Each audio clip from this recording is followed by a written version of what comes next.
And finally, at least as far as my repertoire is concerned, when it comes to bent arm walks, the last one that I'll cover is the scorpion.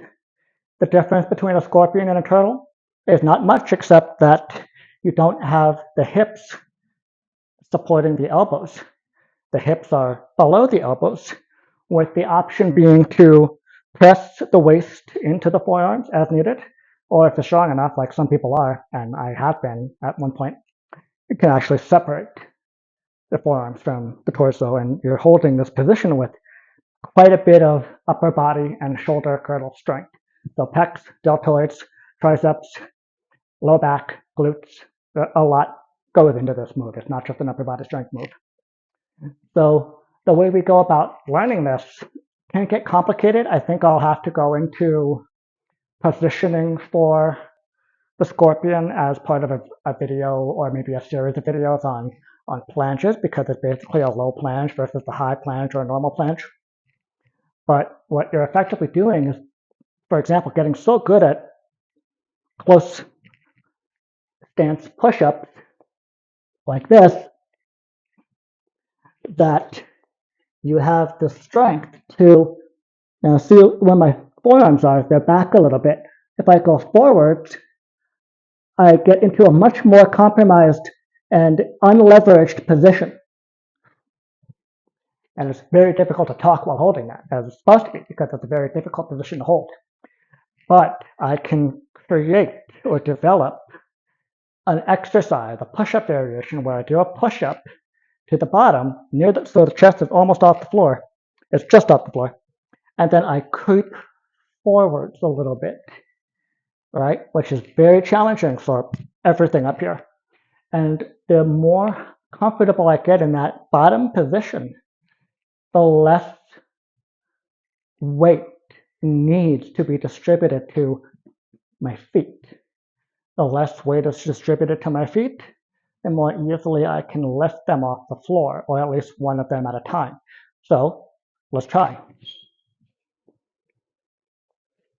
So I'm going to do a push-up, and then notice my hands are going to rotate out, going to creep forwards, and my feet went from flexed or dorsiflexed to plantar flexed, tippy-toed, pointed, right? And there's a push-up that can teach you the position for the scorpion or a low planche. Again, getting ahead of myself, but we'll do more of that in a later video. From there, I've got to start trying to get my feet off the floor.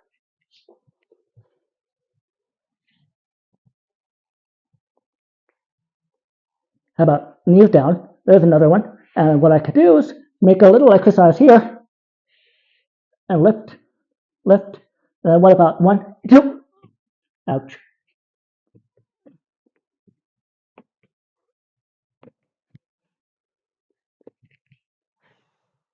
So if you watched the previous series of videos on turtles, you'll notice that I have the same approach to a more difficult move like the scorpion or the low planche that I had with teaching the turtle from scratch.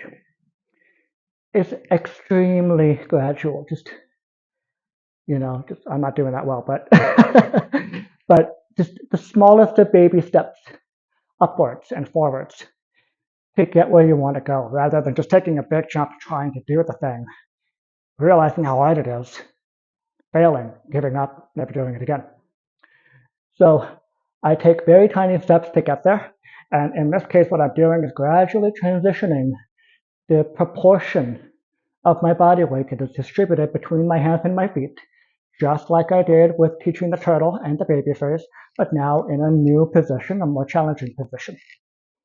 Once I can do that, or once I've done enough of that, should be able to get both legs off the floor. The position I want is going to be bent leg, because we're approximating a basic turtle at the moment. So I'm going to start from push-up position, and then rotate the hands, creep forwards, bend one leg, forward more, other leg, and there we are. That's the position I want. Now, with the angle of the camera, it might look like my chest is on the floor. It is not. There's maybe 1 to 2 inches of clearance between my chest and the floor. But you notice that when I really had to shift all of my body weight from my feet to my hands, I went more and more and more forwards in the direction of my head. And when I finally got that last bit of support, the second foot off the floor, I went even further forwards, right? So now let's watch this again, but I'm gonna go even further forwards. I'm gonna do the bent leg version, but then the straddle and then legs together.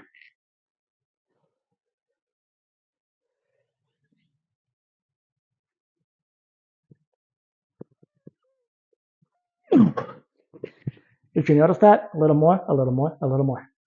So now, even if you can't hold that position just yet, there is a footwork drill you can do that will bridge the gap between the position and the circular movement that we want, the power move called scorpions. Again, as you might have expected by now, it's a footwork step. So I'm going to do the baby left step again, but instead of having my arms straight or bent in a turtle position, a stab position, they're going to be in a scorpion position. You've probably seen this. I'm not the first one who's done it, but I used it as a teaching tool to teach people how to do scorpions. So, same deal. Gonna get into my low planche position. Step, reach, step, right?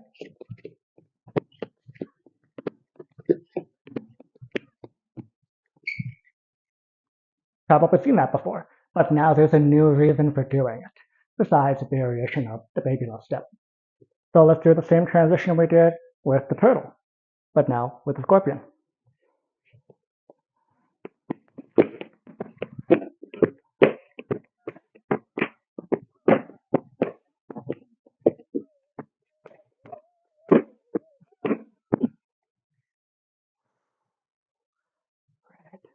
Purple. And then has a variation of scorpions, which are a variation of turtles, and so on. There's one that I call boardwalks, which is something of a rabbit hole move. What I mean by that is it's so far down the rabbit hole of the weird moves that I used to do in the 90s that it wasn't really a context for it. So it is a low planche scorpion, basically, low planche walk. And my legs are as straight as they can be, as closed together as they can be. I use quotes because it's always been a little bit messy, very hard to do cleanly, especially now because I've got heavier legs than I used to. But let's see if we can pull it off.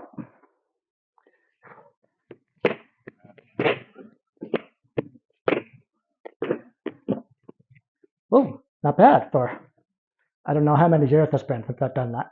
But you can see that my fulcrum, my arms, my forearms, and my hands must become even more displaced. So where a regular turtle might have very vertical forearms, scorpion, more of an open ankle of the forearm, boardwalk, much more of an open ankle of the forearm. There's no other way to do it. That's just the physics of the movement, or biomechanics. And just a real quick tangent before we conclude the video.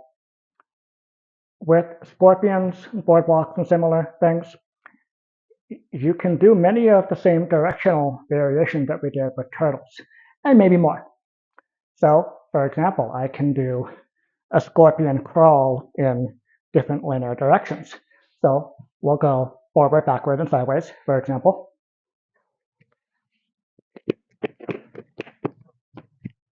Yeah, W again. W, not that clean of a W, but forwards.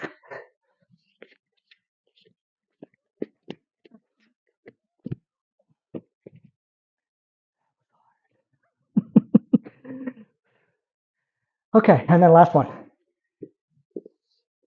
Side to side.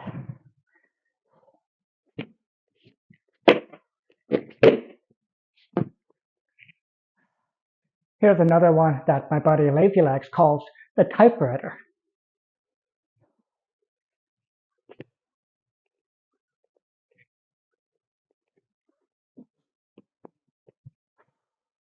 And then my other buddy from Ill Abilities, named Chetko, can do hopping scorpions.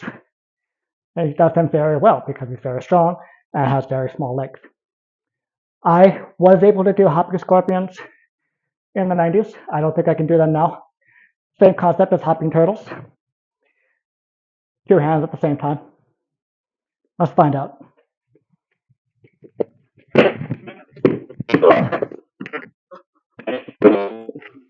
No. Okay, so in conclusion, that was a workout. I am wiped out. I'm going to take a nap. But